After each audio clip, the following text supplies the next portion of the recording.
Tavas klausia, nutraukiu, pasiimu ir sudedu į trečią pakopą. Logiška ir darau periodinius į trečią pakopą. Logiška, jeigu matai tame prasme, tai gali tą daryti tiek į trečią pakopą, tiek investicinius draudimus, tiek per savarankiško investavimo brokerius, per kur darys, jeigu turi patirties ir žinių, greičiausia, kad logiška. Tai kiekvienas sprendimus daro patys, vieni tik antros pakopos pensijų fondais ir juos tenkina išėmimo sąlygos.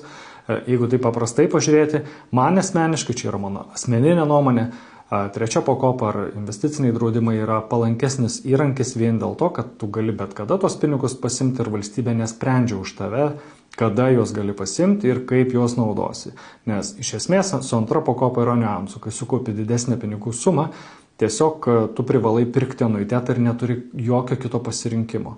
Ir iš esmės tai priklauso, tavo pinigų atsiėmimas iš antros pakopos priklauso nuo to, kokie bus įstatymai ir kokios bus valstybės nustatytos tiek anuitetų ribos, tiek periodinių išmokėjimų ribos, tiek visos sumos išsiėmimo ribos. Tai paprastai tariant, greičiausia, kad visos sumos negalėsi pasimti iš antros pakopos.